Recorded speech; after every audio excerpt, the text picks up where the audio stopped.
Welcome to the dumbest smart guy podcast on the planet. This is the Central Unintelligence Podcast.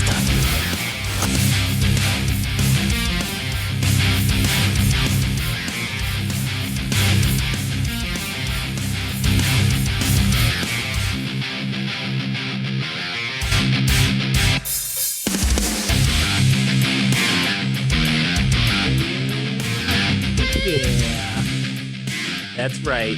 You know what sound that means?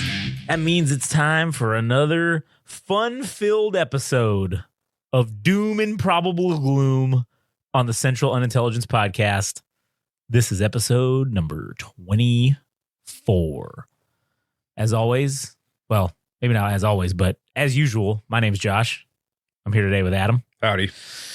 And since we did the last episode, there's been a few things that have happened.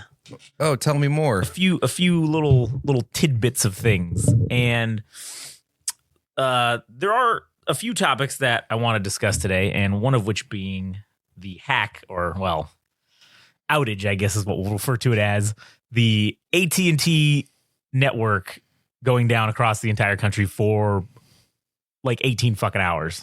The hacker known as 4chan. That'd be fucking cool as shit, man. If it actually was the hacker known as 4chan. Yeah, we have that for today.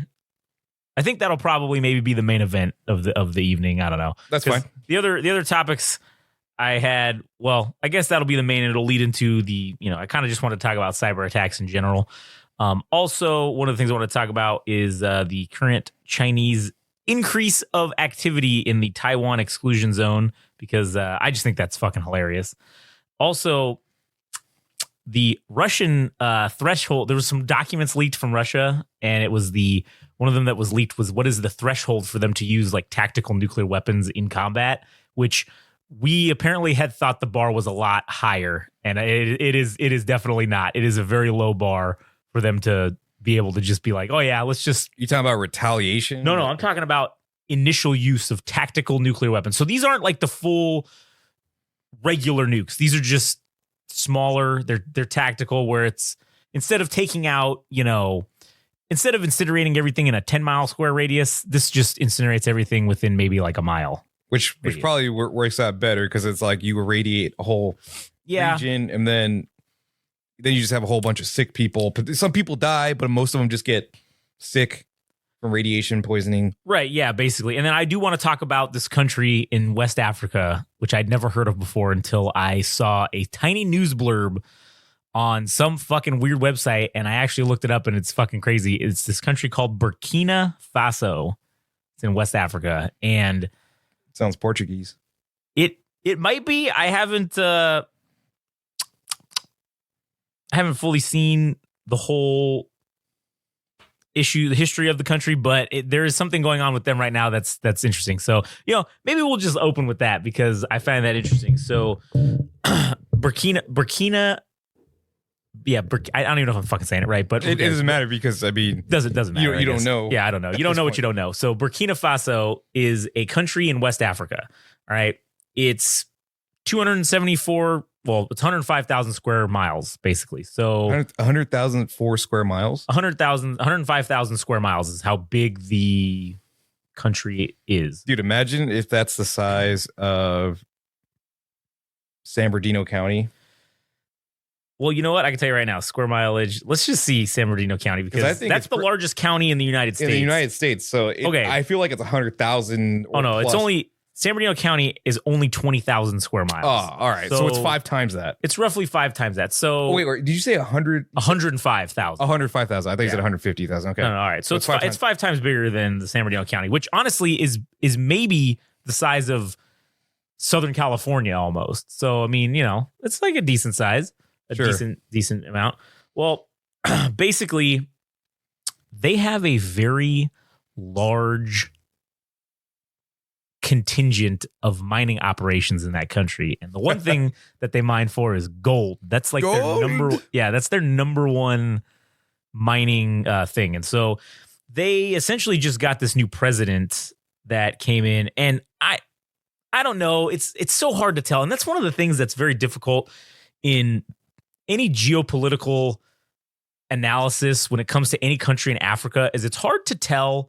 And also in the Middle East, it also applies to. It's hard to tell if they're an actual elected president or if they're just a military dictator calling themselves a president, because they all wear those super fanciful fucking military uniforms and they have, all the medals and the ribbons. Full regalia. Full fucking regalia. And so it's hard to tell if this is actually legit. Again, I didn't do a full deep dive into this country because, I just thought the story itself was interesting. So one of the things that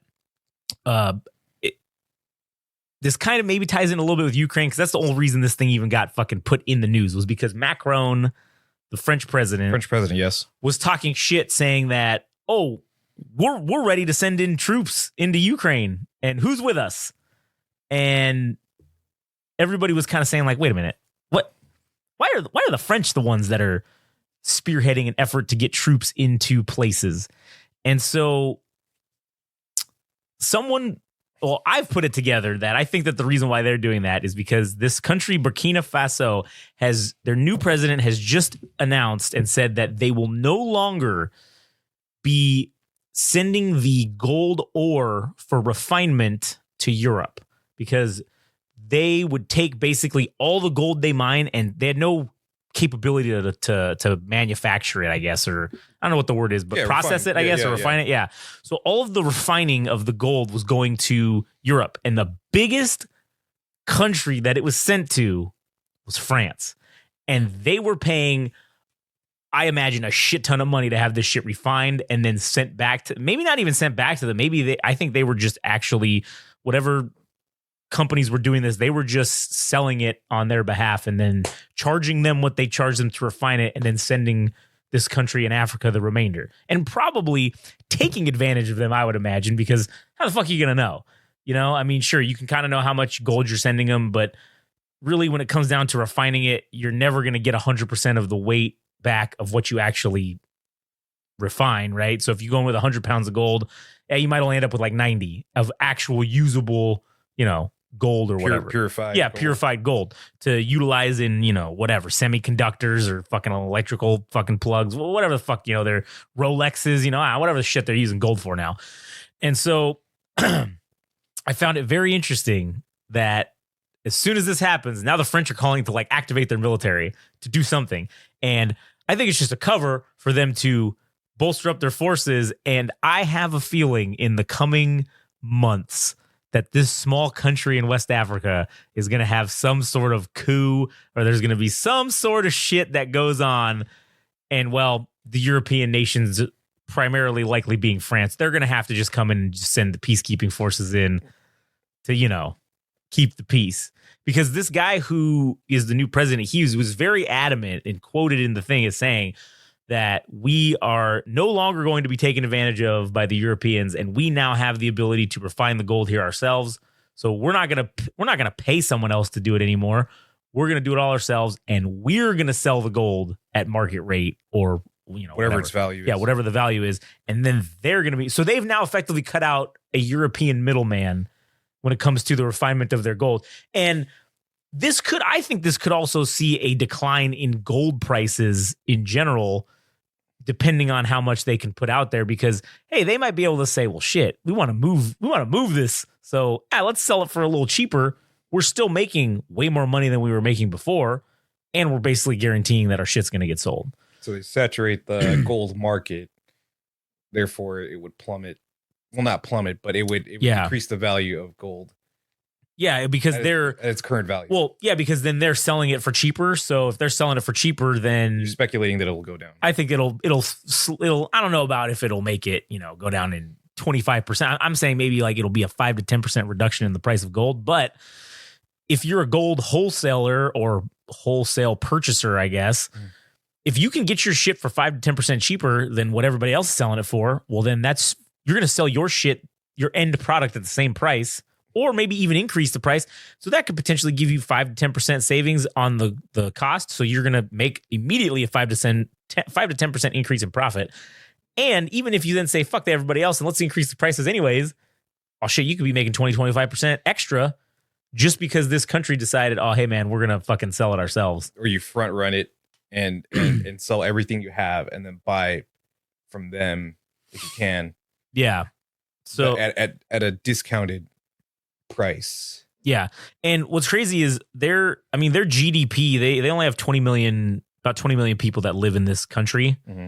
And they have a $62 billion GDP. They're like the 114th ranked in the world, which, I mean, there's a lot of fucking countries on the planet. So that's pretty good. That you're doing pretty good if you're making $67 billion a year in gross domestic product, which I think it's primarily gold.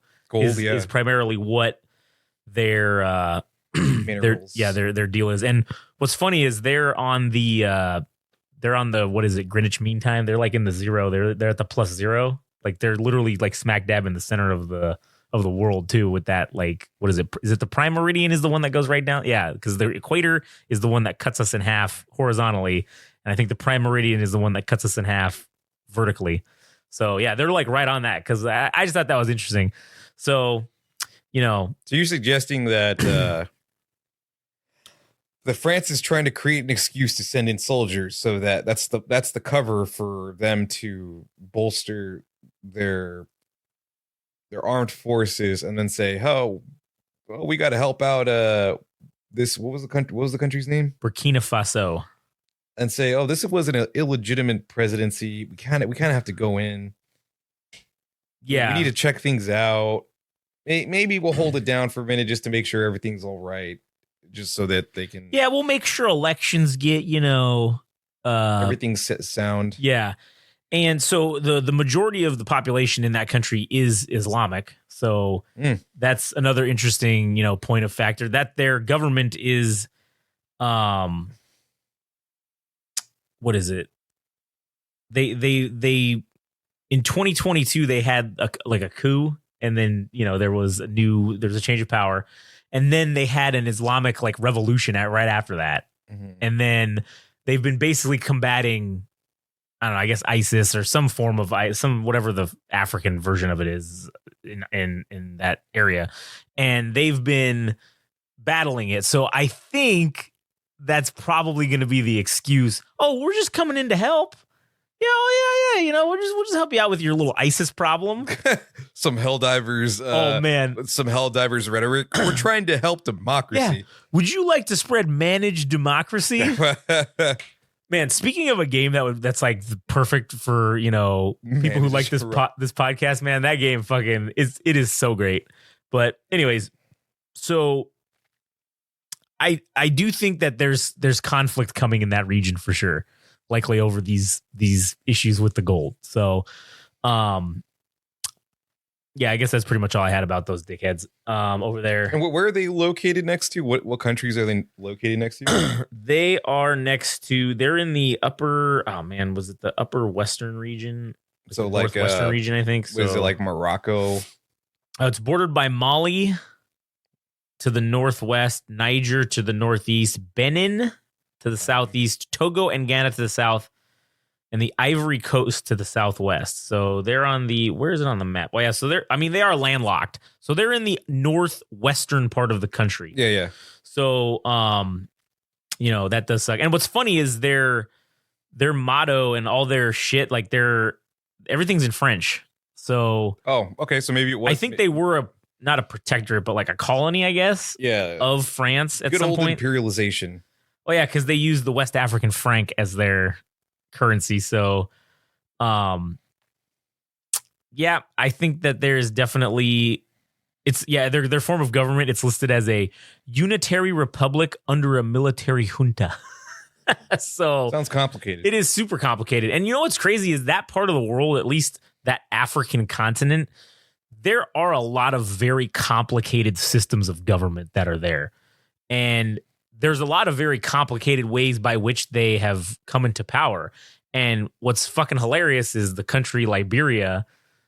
Liberia? Yeah, Liberia. It's been known as, I don't know what you want to call it, but it's kind of like Somalia, where it's like almost like anarchy, or there's no recognized government, or there hasn't been for a long time. And then I guess back in the day, they had originally sent that as the place when slavery ended here when we ended slavery, they sent a lot of those people. They said, hey, like if you don't want to live here anymore, like we'll send you back somewhere. And so I guess U.S. owned this portion of Liberia, or this section that was or what became Liberia. And so they sent all of them there. And so they had a penchant for democracy and American history. So all of their cities, like I think Jefferson is the name of their capital city, and it's named after Thomas Jefferson. And a lot of their stuff is named after or emulating American kind of history and values and democracy or whatever. That's their official loose form of government is somewhat of a representative democracy, kind of like ours. Yeah. But it's interesting to see that whole continent, and obviously the Middle East has a lot of weird areas like that too, but they're just religious caliphates essentially, for lack of a better term. Mm-hmm. So it's just crazy to see how there's so many, you can all be bordering each other, yet each country have a different form of fucking government going on, you know? Yeah. Is Liberia the country with the flag that has like a crescent moon? It's like it's almost exactly like ours, but the only difference is that it has a stars sun and a crescent moon. Yeah. That's because they've changed it to just one star.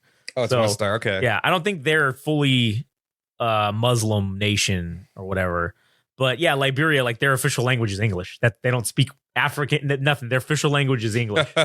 And what a mindfuck. Yeah, they're 85% Christian, so the majority is and their government is a unitary presidential constitutional republic. And I think their Declaration of Independence was actually, designed after ours. Yeah, it was designed after ours. So because they were officially recognized by us in the late 1800s, which was right around when we ended, slavery, basically. So that was, I guess, that was our deal with them. So that was pretty interesting. And they use the Liberian dollar. That's their currency.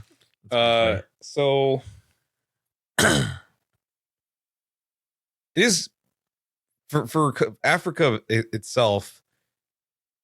I mean, it's interesting to see. It's interesting. It seems to be the word. Seems to be the word of the day for the podcast. But having so many countries standing up against Europe in its entirety to remove any roots that they have to European nations. Yeah, I wonder if that is. I'm not trying to be conspiratorial, if that's even a word. But I wonder if there are malevolent forces. That's the word I was looking for. Maleficent. What the fuck? Malevolent forces looking to take advantage of this situation, because in their own words, yes, they're saying, yeah, we're looking to we don't want any European interference, especially from France, right? Yeah. But as we've seen with the Nigerian situation, they have gotten a coup from some warlord that took over their president. And they are the de facto leader group currently at the moment. But it was there was an endorsement from Russia itself that said, oh, we are for African liberation against Europeans or whatever. The European oppressors. Yeah. So they're kind of like, cozying up to these guys so that they get something in return. So not to say that this is actually the case for what's happening in, what was the country's name again? Burkina Faso. Yeah, but it could make one speculate that there could be some fuckery afoot possibly. But if not, maybe they're just doing it on their own terms, and this is really what it's about. But shit, man, maybe that's just a symptom of the whole country itself, is that they're just trying to get rid of their roots, any European roots altogether, because it's like, we want all the resources this country has to offer for ourselves, and we don't need anybody. I mean, shit, dude. Yeah, why should they have to pay somebody to do the shit that they now can do themselves? Yeah. Right? Like, why do that? Why have to do that? I mean, the standard of living for if they do it correctly, the standard of living for everyone will essentially go up, because you're going to be putting out more money, you're going to be getting more money for these things. So, all in all, I think that is a generally good thing for the country itself. country or even just the continent. Right. I think it's going to help. Maybe it's a good example for them to say, other nations start saying, hey, yeah, maybe fuck these Europeans. Maybe we don't need to send them our lithium to be refined. We can make batteries or make the whatever state the lithium has to be in to go into the batteries. We could do that. Get fucked. And with China coming in and cozying up to a lot of these these African countries as well, along with Russia, maybe that's how they get the technology to do that stuff. Is sure, they're technologically deficient in a lot of things, a lot of those countries in Africa. So, well, if you got a helping hand from the Chinese or the Russians, well, then, hey, shit, now you can tell the Europeans to fuck straight off and you can make all the money. So I do think that is going to be another flashpoint in the proxy war fucking nonsense that we've been having. And I do think that it could be, yeah. Metal Gear Solid fucking goes back to basically that is in proxy wars in Africa. That's what, was the main big thing, was it's just all proxy wars. And well, it's basically all happening in Africa because the resources are there. Yeah, it's rich with resources, and I don't want to say it's untapped, but it's close to an untapped place in terms of resources, because there hasn't been the level of industrialization on that continent as there has been in the rest of the world. So also warring groups. Right. Well, that's why I think it's so unstable. There's no stability there to secure even yourself, like to make sure you're going to even be alive to mine those resources. Yeah. Well, if you're too busy fighting each other over fucking land, or whether or not Jesus or Muhammad is the guy, or if you're what insert Civil War reason here, right? If you're too busy fighting each other, you're not going to have those people who are dedicated to learning and becoming the academics, and to then industrialize and invent these things that you can use, or create these things that you can use to, refine your own shit. So, maybe they're just skipping that step now. They're like, fuck, we've been left behind for so long. Like, we're just skipping that step of having to figure it out on our own. And someone's just going to give us the technology, and then we can just do it on our own, and then we don't have to worry about it. So I think it's probably overall good for the countries as a whole. The ones that are going to be run where, hey, now we can help our people get fed because we have extra money now. We can get rid of poverty, essentially, if done correctly. Now, I know there's going to be some warlords over there that are going to be like, oh no, we're gonna just keep doing the same thing, but we're just gonna make all the money, and you guys can all just have nothing and get fucked. So that's sad, but overall, I think it'll have a benefit for the continent of Africa itself. So, and I don't know, it's weird how in all of the a lot of futuristic type fiction, that Africa is where a lot, like the world capital, when the world unites as a country, the capital of the world generally ends up somewhere in Africa, in these fiction, like some of these fictional, things like Halo is an example where, it ended up in Africa. I think Starship Troopers, I think the actual main, it wasn't fucking, where was it, where they were from, Brazil or whatever, Rio de Janeiro or some shit, but it wasn't, I think the actual capital of the world was in Africa. So it's interesting how, maybe they can get there. Maybe they can get there now if they continue this route. I mean, I think Black Panther, the Marvel character, is a fictional scenario. And what if what does a fully developed African nation look like? Because I think the nation of Wakanda had the material known as vibranium. Right, yeah. No one else had it. Or whatever, and they were able to mine it and also refine it to use it for armor and build their cities and stuff. And it was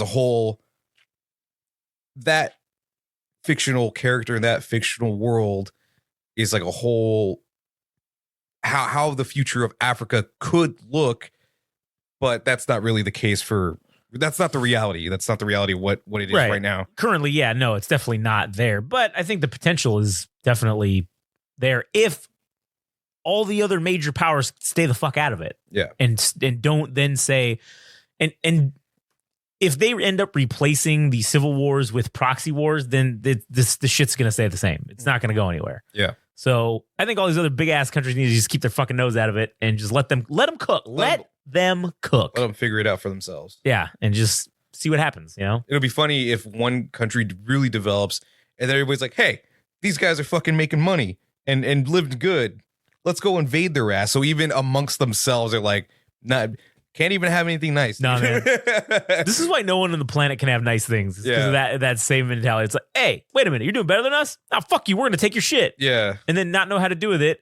And then we're still gonna fight each other anyways. And then this shit gets lost. Right. I mean, I do think that if humanity was like, that is going to be our greatest strength when the aliens come, our war fucking like mindsets basically, and we just have to kill everything. It's the fact that it's something that we've been doing so frequently that humanity has perfected warfare. I mean, so the next time we encounter somebody, and if they're not a warring world or they're fucked race of people, total domination. Well, it's just like in the Helldivers thing, you know, anything that we see that doesn't look like us, we're immediately going to unite and murder them all. That's just what's going to happen.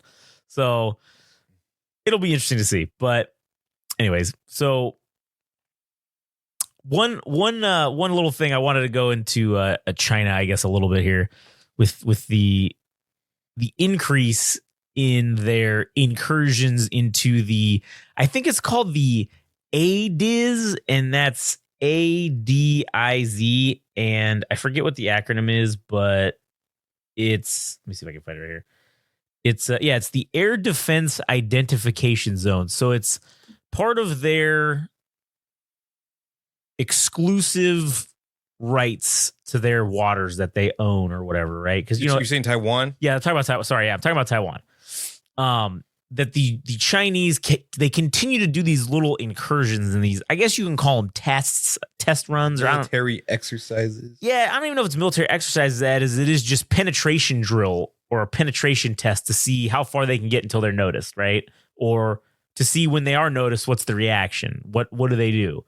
And generally, they'll send in one bomber, or they'll send in a couple fighter jets, or they'll send in a couple of, Navy ships or whatever. I see. And they'll do these little tests. That's what they've been doing for probably the last, I don't know, fucking 10 years. It's been pretty consistent. So do you think that, what do you believe that means for Taiwan?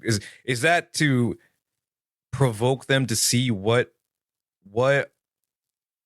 devices they have, or what hardware they have as far as like their armed forces go, what maneuvers they're going to use, so that they're like, all right, take notes, write that down, it's to me, it's just a penetration test just to see what happens. You're poking the bear to see what the bear does when you poke it. And okay, cool. So that when you poke the bear and run away, or you poke the bear and fucking run away. And then, okay, so you see what his reaction is going to be, so that when you're actually going to fight the bear, you know exactly every move that he's going to fucking make. You know that when you poke him, he's going to stand up and he's going to hit you with a left fucking paw.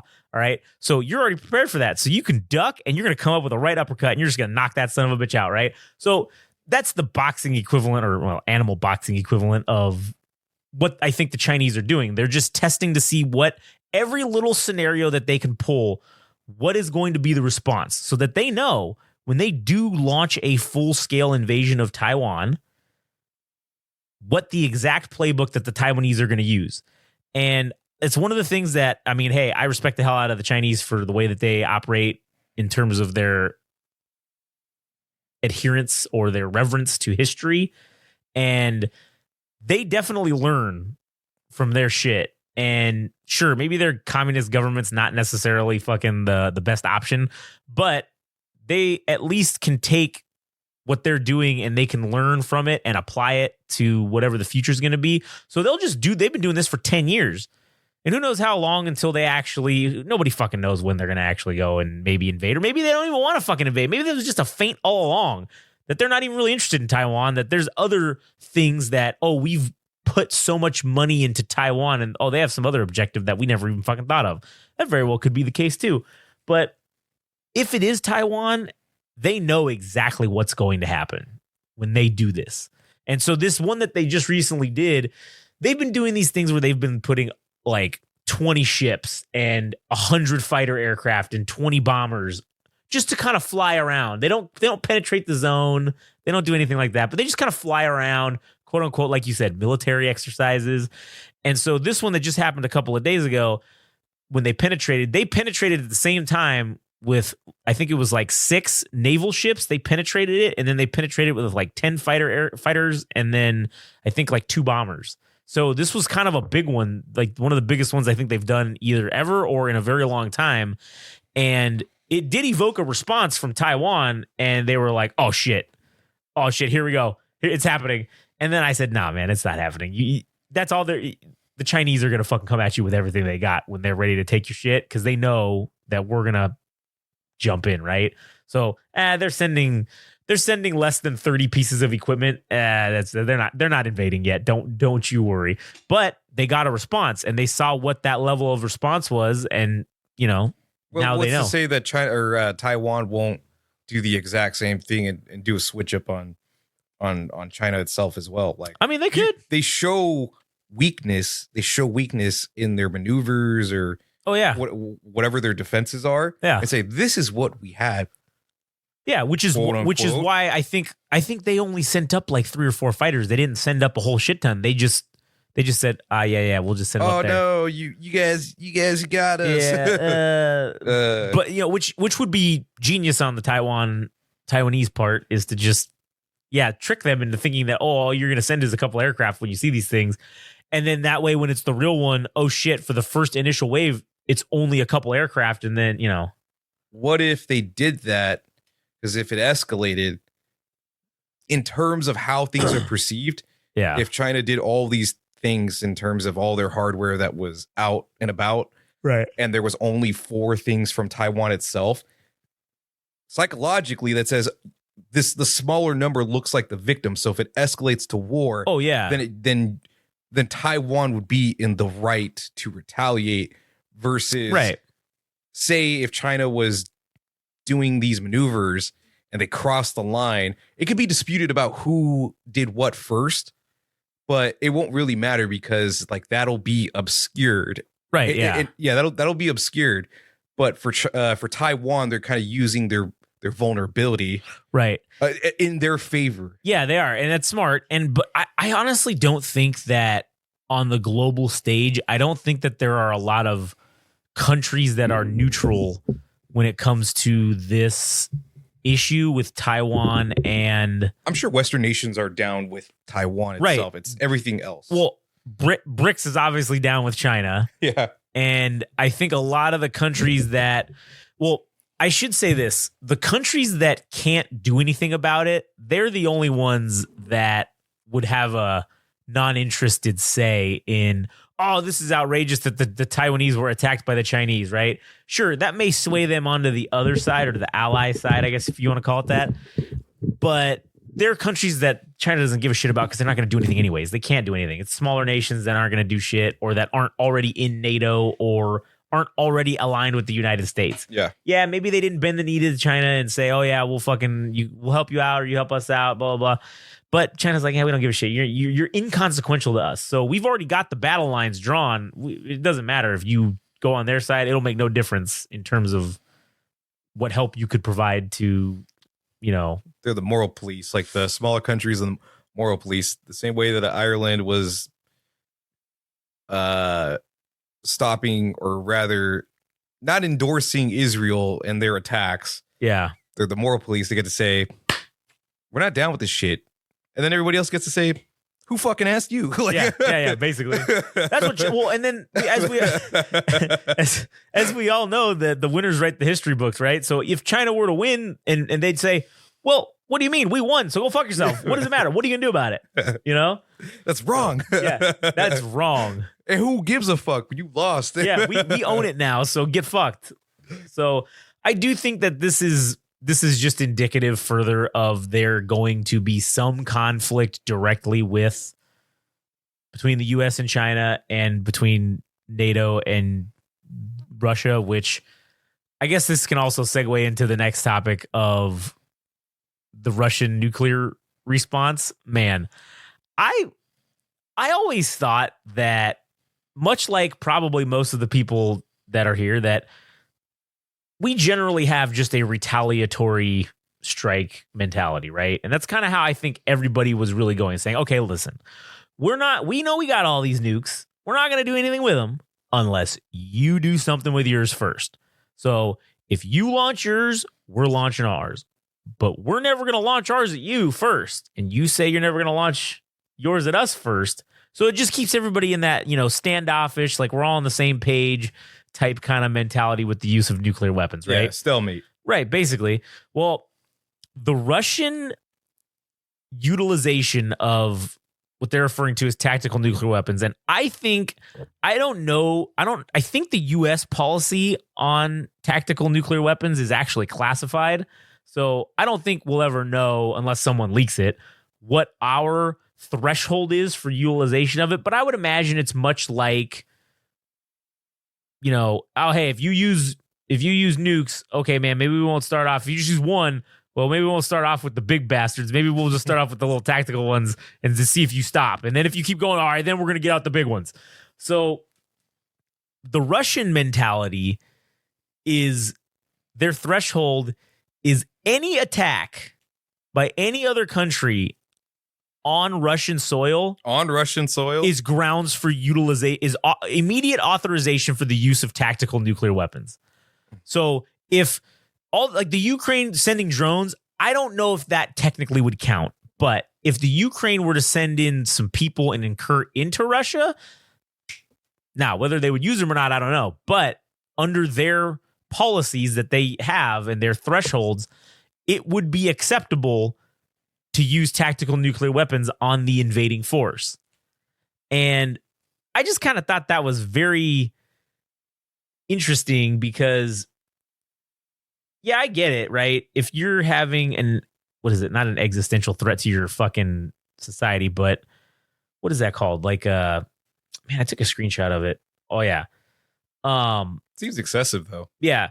Or another key use thing that they had that was highlighted was if for some reason 20% of the Russian ballistic missile submarines, like their fleet, let's say they have 10 or whatever.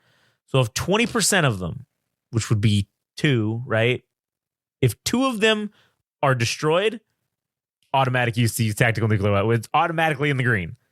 Good to go. Sounds very fragile. It is, and it is fragile because doing something like, if we were to get into some little ditty with a fucking Russian nuclear submarine and we sunk it, well, okay, that would probably trigger a couple other ones to get involved. So it's like, man, I don't know how many ballistic missile submarines Russia has. I can't imagine it's a whole shit ton, but fuck, man, if we sink like 3 or 4 of them, we might be opening ourselves to get fucking tactical nukes being dropped somewhere, according to the Russian doctrine. And I think that with the way that the Ukraine's been going, where they've been attacking NATO, they've been sinking Russian fucking regular Russian military ships with drones. I mean, they've been sinking them.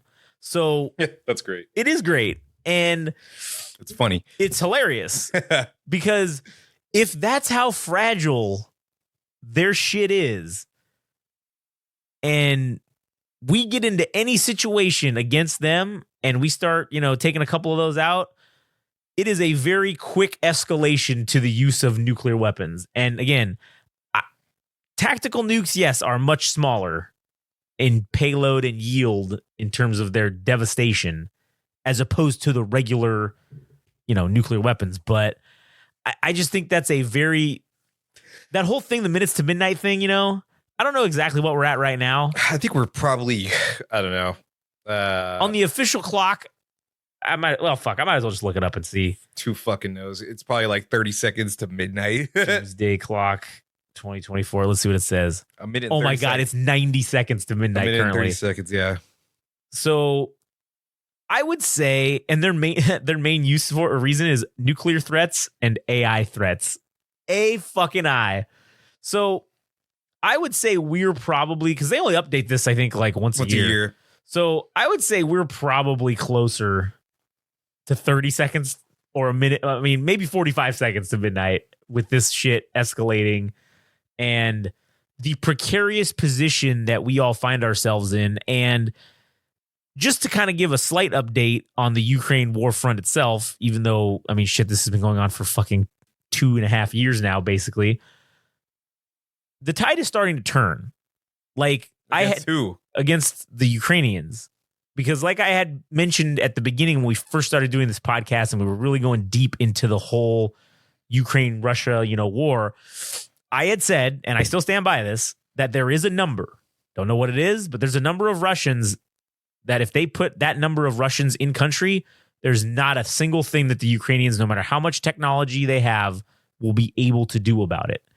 And I think we've now hit that tipping point because just over the last couple of weeks, this is the end of February. Well, this episode will be coming out like the first week of March, which this is basically the first week of March right now because it's the 29th or whatever the fuck day it is today of February. But just in the last couple of weeks, the Russians have taken back some major fucking portions of land that the Ukrainians have just abandoned. They've just said, fuck, we don't have the manpower anymore. Even though the Ukrainians may have been killing more Russians on a day-to-day basis or a month-to-month basis than the Russians were killing of Ukrainians, the Russians were still slowly killing enough.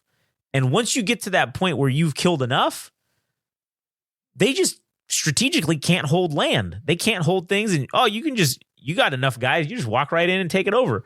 So we are starting to see that happen. And there also is real talk in NATO. Like I brought it up earlier with the French talking about. Oh, go ahead. Yeah. So real quickly on NATO, Sweden was admitted to NATO. Oh, yeah, that's right. So that should make things interesting. Yeah. Well, the Russians are also super pissed about that. So with the thing with the French saying that they want to send boots to the ground and who's with us and all this stuff, that's the big argument that's happening right now in amongst NATO countries is them saying, shit, since the Russians are now pushing and winning, we need to stop this. We can't let them march all the way to Kyiv. We have to stop this. And no amount of money, no amount of equipment, no amount of anything is going to stop that with the exception of boots on the ground. They just need more people. And so Russia or Putin said directly, if any NATO troops are in the ground actively warfighting, Russia's going to attack NATO. They don't give a fuck. They said, we will attack all the NATO countries all at once. This is going to be all out. This is going to be devastating. And sure, they got enough missiles to fucking do it. So yeah, maybe they would eventually lose in the long haul, but they're going to fuck up a lot of shit in the meantime if that were to happen. Now, somebody said in NATO, I think it was not the Polish. Fuck. It's one of those ones that are up there. I forget which one it is, but one of the like the Balkan countries. Yeah, one of those Balkan country prime ministers basically said, "Oh yeah, the British have had military their troops in the Ukraine assisting them with launch, and they've been pulling the trigger on launching artillery at the Russians, and they've been pushing the buttons on missile systems." So I thought that was a very dumb thing to admit, especially when Putin just said, oh, if any NATO troops are involved in anything with us, we're attacking everybody. Because now you're setting it up for, well, we haven't got everybody there yet. NATO doesn't have everybody there. So if you give Russia the green light to start doing shit to countries that maybe necessarily border the Ukraine, not go, in, but at least start attacking them, well, you can fuck the line of supply up to the Ukraine in terms of reinforcements and everything before you even have a chance to start your war against them, basically. So I think it's a very, very precarious and sensitive situation that's happening right now. And the day-to-day of this thing is changing so much that I don't think anyone can accurately predict how this is going to end. I think that not that anybody could do that anyways. No, I think generally you can take with a lot of things. You could take speculation and you can kind of forecast and you can figure out probably how this will end. But I don't think that anyone can have any sort of semi-accurate or even partially accurate assessment based on facts because things are changing so rapidly and the field is changing so quickly. It's just not, I don't think it's possible for anyone to have any kind of accurate predictions. And that goes for me as well. I don't really know what the fuck's going to happen. I have no clue.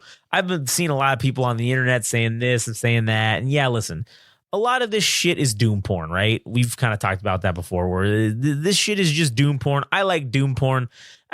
Humans like doom porn. It's just fucking good fun for us to speculate about the horrible, horrific things that could happen. I guess that's redundant, but to speculate on the horrific things that are possibly going to happen. Oh man, it's just so fun. But with that being said, this is going to be a problem. I don't know how it's going to end, but I feel like it's going to be bad. Whatever the outcome is, it's probably not going to be good. And it probably will have some sort of effect on us here.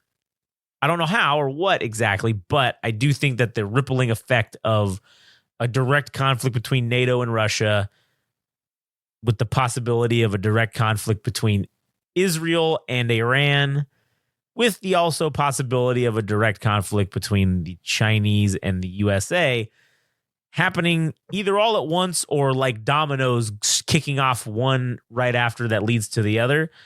I do think they will have some sort of consequence here for us. And well, before I segue, did you have anything to add? No, okay. And I think that consequence gets into the main story of the night, which for me, I think the consequence is something to do with the cyber attacks or whatever.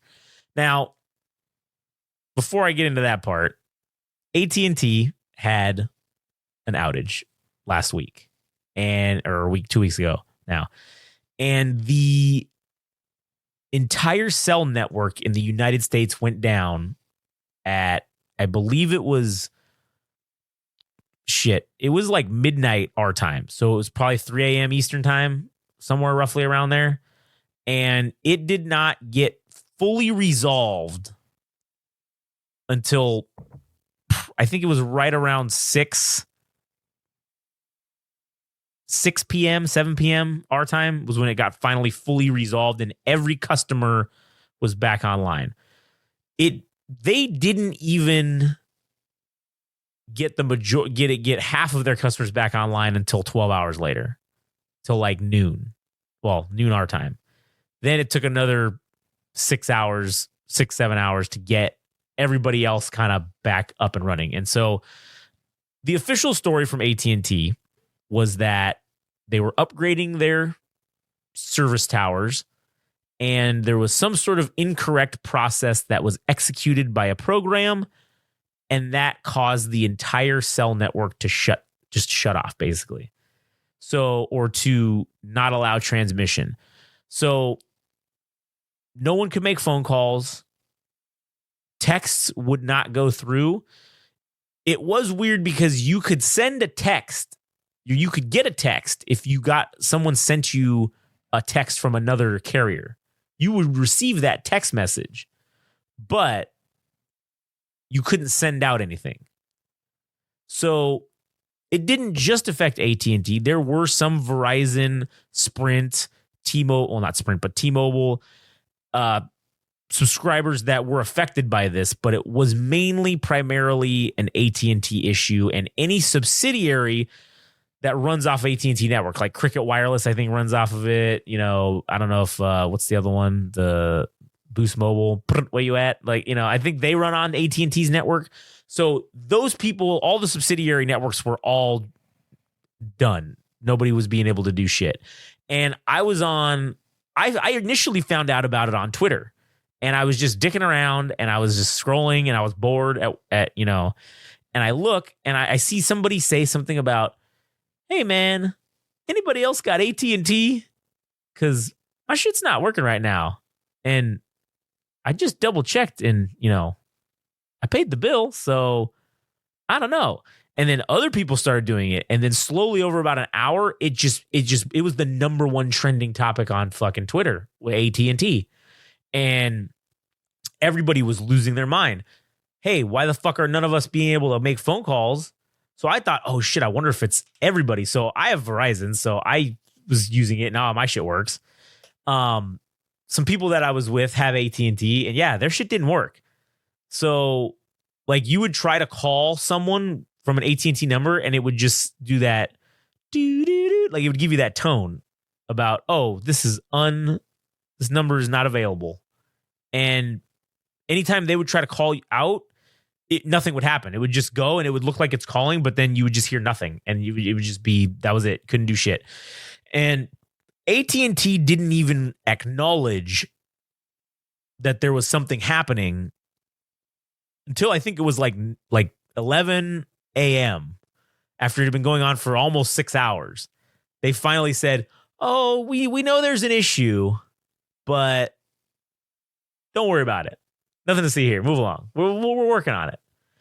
And to me, that was the most damning evidence that this wasn't what they officially said it was, which was they claimed it was a incorrect process that was executed by a program.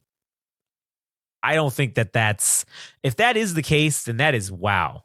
If one single incorrect line of code in one program can shut down your entire network, you should probably rethink the way your network is fucking set up, because that's an extreme vulnerability that, quite frankly, in our current state of affairs is unacceptable. That's why I don't think that this was that. I think this was a cyber attack. And there's a lot of people that are coming out. I don't want to call them whistleblowers because they're not really that, because they're coming out anonymously. And this could just be bullshit too, but people are saying that, oh yeah, this was definitely a cyber attack. And concurrently with that happening, there was a cyber attack that happened on some healthcare facilities and some insurance companies, and it shut them down. So people couldn't get their medication. I think it's still currently happening right now, where there are still people that are not able to get their medication because their shit's just locked up. They can't, the insurance companies can't function right now, or the one that's affected. I forget. I think there's two of them that are affected by it. And so that one has really gotten a lot of downplay. Like, no one's talking about that one with the health insurance ones. That one's just being left out of the news pretty much almost altogether. So I do think that everybody is very concerned with this whole EMP nonsense that's been going on. And they're going to launch an EMP and take out the electrical grid. To me, that's a lot of fucking work, right? That's a lot of work to put a nuclear warhead in the air and then to have it detonate at the right altitude, and also for the wind and everything to be just right, to make sure that it carries right and everything goes well. And you got to detonate at a certain altitude. There's a lot of variables, right? There's a lot of things that could go wrong. There's a lot of things that you could send that thing up there, and for one reason or another, there's probably thousands or millions of reasons, it could just not work. A cyber attack, you can literally sit in your basement in your underwear and launch an effective cyber attack that could lock up everything. You don't necessarily have to destroy the grid. You could just make it so no one can get into it and utilize it. And if no one can get into the power grid, if they get locked out of the power grid and they can't get in, well, they could just turn it up all the way and just overload it, and that's how you destroy the shit. I think that cyber attack threat is what is the number one concern. I don't think nuclear weapons are a fucking issue right now for us here in America. I don't think we should be giving any shits about that with the Russians, and I don't think that's a problem. I think the problem is cyber attacks and our reliance on technology and electricity, for lack of a better term. I don't know why I said it like electricity, like there's a fucking knife in there or whatever. But our reliance on electricity, that is our Achilles heel. I think that's a lot of first world modern nations' Achilles heel, is their reliance on technology and their reliance on electricity. Because if you send one of these simple, something such as a DDoS attack or something very easy to do, right? That's fairly basic when it comes to, hacking or whatever you want to call it. That's a weird noise. No, anyways, if you do those things and you don't require many resources to do it, there's not a lot of things that can go wrong when you send that out. Sure, you could get intercepted or whatever, but the bottom line is, I think the bad actors, they already have access to all of our infrastructure electronically, right? All these hacks that have happened with all our information getting leaked and everything and it was out there, it's just fucking out there. So I also think that our infrastructure is part of that stuff that's out there. The backdoors, the access is there. And I think that if they wanted to just lock us out, they probably could. Now, they haven't yet because they're waiting for the right time. When that right time is, who knows? Is it today? Is it tomorrow? Is it next month? Is it 2 years from now, 10 years from now? I don't fucking know. But at the end of the day, I think everybody needs to just fucking calm their fucking roll, slow their roll on the doom porn of nuclear weapons and EMPs. And people really need to start focusing on the cyber attack threat, because that, to me, is what's going to be the next thing that really fucks us up here, at least in America.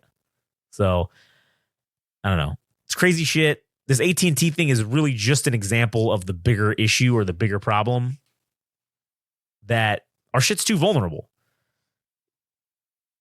I hate how we spend so much money on this shit, right? Every month.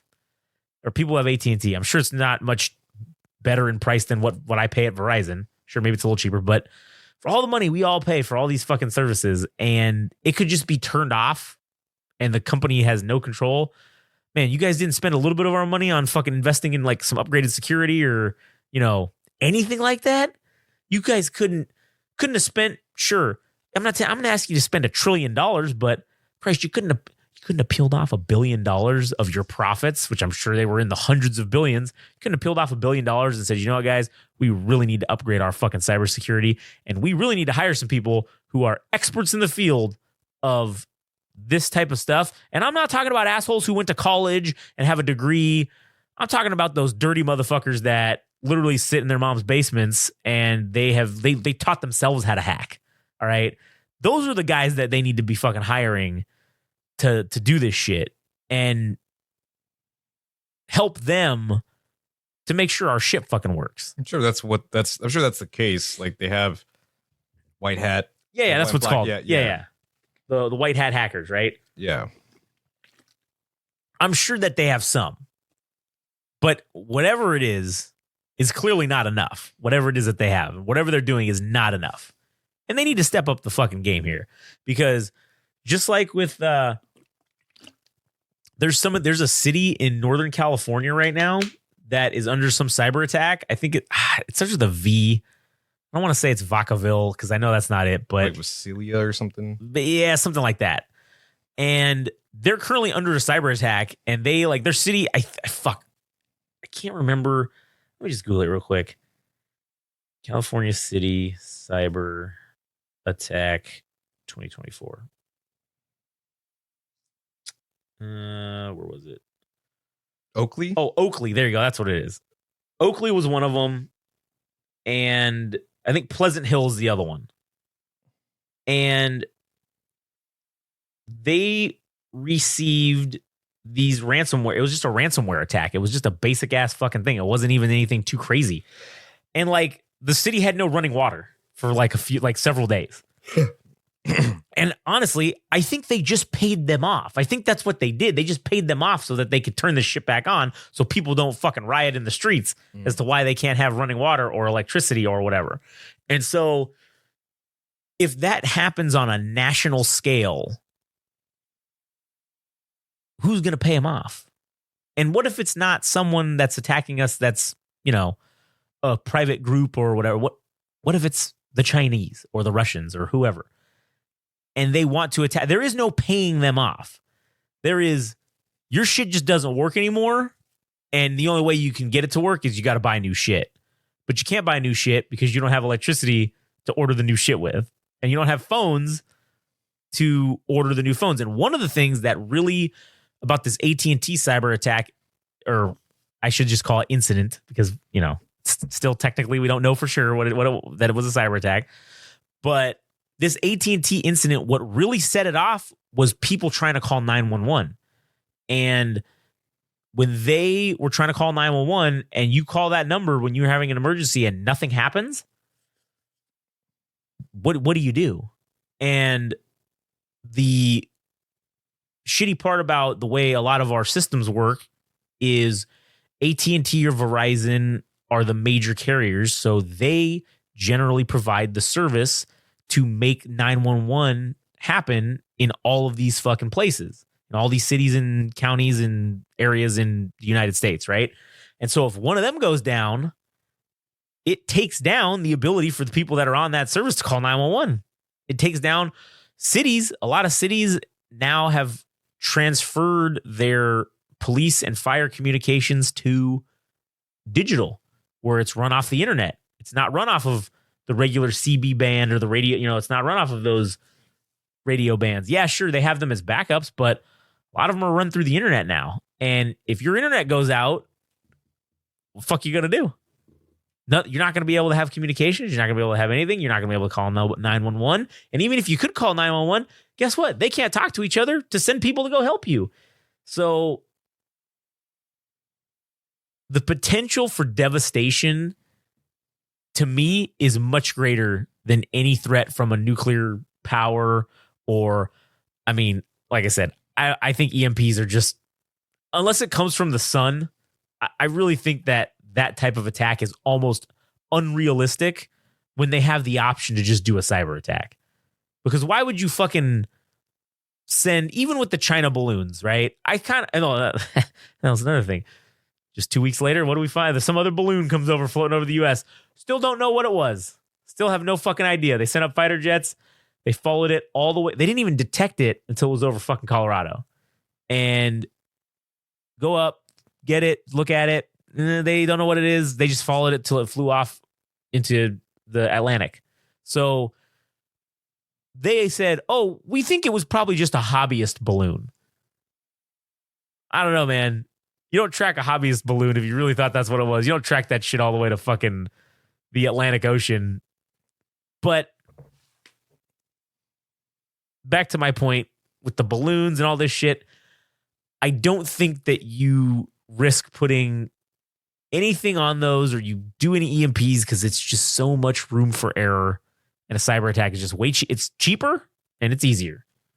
And there's one guy you got to have that can do it, and all he's got to do is, once he wrote the code, he just has to push the button to send it, or whatever the mechanism is that they're going to turn your shit off. So I think this is a very interesting time that we're living in right now, because as I've said before, that us millennial generation is like, fuck, man, I'd just like to go, like a year or two without having some major life altering fucking event happen.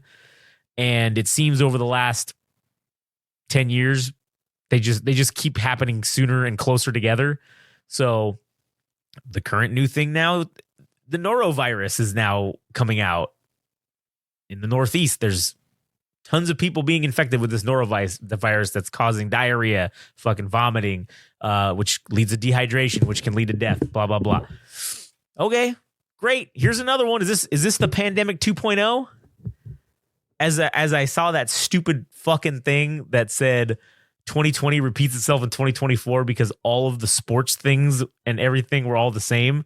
It was the Chiefs and the fucking 49ers in the Super Bowl. The Chiefs won. Same thing happened this year. The presidential election in 2020 was Biden versus Trump. It's going to be the same this year. March of 2020 was when the first end of March 2020 was when the first lockdown happened. So we're here right at the cusp of March, and now there's this massive norovirus outbreak. Our fellow partner was sick this whole week, taken down with a virus that they told them they didn't know what it was. They said, we don't know what it is. We're going to give you some antibiotics in case it's a bacterial infection, because you could get pneumonia. So we'll give you some antibiotics. But if that's not it, if it's a virus, then, well, there's nothing we can do. Maybe that's the noro. I don't know. It's weird. It makes you think. It makes you wonder. And I sure as shit, though, hope that we don't repeat that, because fuck, man. Or if we repeat that, the whole fucking lockdowns, just do me the solid and just make everybody stay. Like, no one goes out of their house. Just make it so that I can just stay. I don't got to go to work. That's all I care about. Shit, that'd be fucking goldmine for us because then people are gonna stay home and what are they gonna do? Listen or watch? Oh video? yeah. And what are we gonna do? This? Yeah. We're just gonna fucking make more of these. We're gonna do this every day. We will do. Oh man, that's the one regret. I wish we would have started this before 2020. During the Dude, we would have had 1,000 fucking episodes by now because we would have literally been just doing this every day. True. Because COVID-19 day number 275, episode 250, whatever. Like here we are again. Shit, that was every day. Man, the news cycles for that. Oh. X amount of people are fucking dying every day, and there wasn't any sports going on. That licked balls. Yeah, man, that was a terrible fucking time in our lives, and I fear that another one is on the horizon. Fuck. Can't predict it. You can't. Know. You don't know. I hope not. I just hope not. That's all I hope. So, anyways, yeah. Well, that's all I had. Would you have anything else? No, I don't. All right, perfect. Sounds good. Well, hey, man, cool. We hit an hour, over an hour and 5 minutes. Sweet. Awesome. All right. Well, we hope you enjoyed your time here. And, if you are one of the new followers from the Twitter, I have been trolling people lately. So, I hope you enjoy that and continue to enjoy it because I will be continuing to do it and saying fucked up things like, there was a guy who they found this gun in a river and they called the police to say, hey man, we found this gun and some shit in this river. And they were just out there picking up trash and they found it. And so they called the police. And so they've got these cameras because that's their YouTube channel is they just film themselves picking up trash. And so they were just filming the whole thing. And the cops lost their fucking minds on these kids and were like giving them all kinds of shit and hassling them. And, oh, we don't want to be filmed. Why are you filming us? This is really suspicious. Are you sure this gun's not yours? I'm like, damn, bro. They just trying to do that. And the guy literally tells him, man, we were just trying to do the right thing. And now you're treating us like we're criminals. And I had put in the reply to that, I had said, oh man, you guys just gave away a free gun, man. Like, why would you give it to the police? Yeah. And then I said, man, I can't wait to never pay taxes again. That was what I said. And I got a few good laughs on that one. But yeah, I'm going to continue trolling on there because it's fun and I enjoy it. So nice. Anyways, yeah, so follow us on there. Game Rage Mag on Twitter, Game Rage Magazine on all the other stupid things.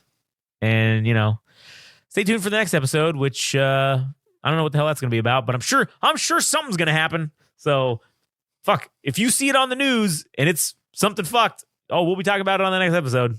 So, anyways, I guess we'll end it here. So, thank you guys for listening, and we will catch you on the next one. Yeah.